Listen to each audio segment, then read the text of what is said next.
নমস্কার, hello everyone. চলে এসেছি বৃষ্টি আজকে আরেকটা নতুন গল্প নিয়ে এবং সুন্দর জোকস গল্প নিয়ে। যাই হোক, একটা ছেলে রাস্তায় বসে ভ্যাঁ করে কাঁদছে। তখন তার বাবা এলো। বাবা এসে এই কাঁদছিস কেন, কি হয়েছে তোর? বলছে, আর বলো না বাবা, ওই বুড়ো লোকটা আমাকে থাপ্পড় মেরেছে। কেন কেন থাপ্পড় মেরেছে? ছেলে বলছে, আমিও দোষ করেছি। কেন, কি দোষ করেছিস তুই? বাবা বলছে, কি দোষ করেছিস তুই? তখন ছেলেটি বলল, আমি না ওই বুড়ো লোকটার পায়ের মধ্যে পাড়া দিয়ে দিয়েছিলাম। ও, তাহলে তো তুমি ভুল করেছো বাবা। বাবা বলছে ছেলেকে, তাহলে তো তুমি ভুল করেছো, লোকটির কাছে ক্ষমা চাওনি? হ্যাঁ চেয়েছি তো, ছেলে বলল, চেয়েছি তো, অনেকবার ক্ষমা চেয়েছি। কি, তুই এতবার ক্ষমা চেয়েছিস, তারপরেও লোকটি তোকে মেরেছে? তোকে ক্ষমা চাওয়ার পরেও তোকে এরকম করে মারলো? চল দেখি দেখি বেটাকে, আমার ছেলের গায়ে হাত দিয়েছে, ক্ষমা চাওয়ার পরেও তোকে মেরেছে। এত বড় সাহস, এত বড় বুকের পাটা ওনার কোথা থেকে হয়? ছেলেটা কাঁদছে, করে দু হাত তুলে এরম করে কাঁদছে আর বলছে, না বাবা ছেড়ে দাও, থাক, যেতে হবে না, কিছু করতে হবে না, যা হয়েছে ভালোই হয়েছে, ছেড়ে দাও, তুমি ছেড়ে দাও। তখন বলছে, না, আমার ছেলে ক্ষমা চাওয়ার পরেও তোকে মেরেছে, এত বড় সাহস, সেটা ওনার কি করে হয়? আমাকে তো এটা জানতেই হবে, চলো তুমি আমার সাথে। ছেলেটির হাতটাকে এরকম করে ধরলো, শক্ত করে কষে ধরে তাকে হিস্টাতে টানতে টানতে নিয়ে গেল সেই বুড়ো মানুষটার কাছে। যাই হোক, রাস্তার উপরে একদম ঘটনা, জাঁকজমকপূর্ণ, অনেক লোকজন। তো গিয়ে তখন তার বাবা বুড়ো লোকটাকে কাছে জিজ্ঞাসা করছে, আগে ছেলেটিকে নেয়নি, বাবা একা গেছে। আচ্ছা বলুন তো, আপনার আপনার কাছে কি একটা বাচ্চা ছেলে এসেছিল? বলছে, হ্যাঁ। তো বাচ্চা ছেলেটি আপনার কাছে ক্ষমা চায়নি? বলছে, কিছুক্ষণ আগে একটা ঘটনা ঘটেছিল। হ্যাঁ, একটা বাচ্চা ছেলে এসেছিল, এসে সে ক্ষমা চেয়েছিল এবং তাতে আমি খুব খুশি হয়েছিলাম।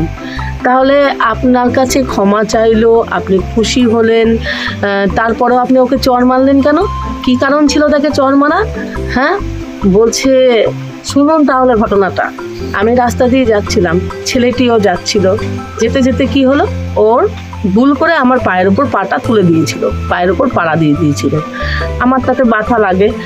তখন ছেলেটি আমার সঙ্গে সঙ্গে আমাকে দাদু দাদু বলে জড়িয়ে ধরলো, ভুল হয়ে গেছে, ভুল হয়ে গেছে, ক্ষমা করে দাও, এরকম করে সে বলল। হ্যাঁ, এবং আমার পায়ে প্রণামও করলো। সেটা দেখে আমার ভীষণ ভালো লাগলো, ওর আচরণটা দেখে আমার এতটা ভালো লেগেছিল যে ও ভুল করে পায়ের উপর পা পড়ে গেছে, ক্ষমা চাইছে, ঠিক আছে, তাহলে ওকে ক্ষমা করে দেওয়া হোক। তো আমি ওকে ক্ষমা করে দিয়েছি এবং সামনের দোকান থেকেও একটা চকলেট কিনে খাবার জন্য ওকে আমি 20 টাকা বকশিসও দিয়েছি। এটা আমার ভালো লেগেছে, ওর আচরণটা দেখে আমার ভালো লেগেছিল, তাই ওকে আমি 20 টাকার দিয়ে একটা চকলেট কেনার জন্য আমি ওকে কী করলাম, তাকে দিলাম। তো ও সেখান থেকে গিয়ে চকলেটটা কিনেও খেলো।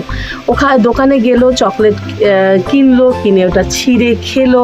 আমি দেখলাম, আমি এখানেই দাঁড়িয়েছিলাম, বাসের জন্য অপেক্ষা করছি, তাই ও কী করলো, চকলেটটা খেয়ে এসে আমার কাছে এসে আবার আমার পায়ের ওপর পাড়া দিল। পাড়া দিয়ে আবার বলছে, দাদু সরি সরি সরি। হ্যাঁ, তাহলে তখন আমি ওকে ঠাটিয়ে এক চড় মারলাম। কেন? কারণ ও ইচ্ছা করে আমাকে আবার পায়ের ওপর পাড়াটা মারলো। তো ইচ্ছা করে যেটা ভুল করে, আর এটা ক্ষমা চাওয়াটা, ওটা তোর অভিনয় ছিল, ওটা তোর প্রথমে যেটা ছিল সেটা নয়। তাহলে ও কি, ও লোভে আমার কাছে এসছে আর আমার কাছ থেকে আবার পয়সা নেবার জন্য ওই ওই ওই একই ট্রিক্স ও নিচ্ছে। কিন্তু হয়তো আমি জানি প্রথমটা ওর ইচ্ছাকৃত ছিল না, কিন্তু পরেরটা যখন ও দেখলো যে আমার কাছ থেকে পয়সা পেয়েছে, তো পরেরটা সে চাইছে আবার করতে, মানে টাকাটা যদি আবার পাওয়া যায়। কিন্তু সেটা কি হয় বলুন?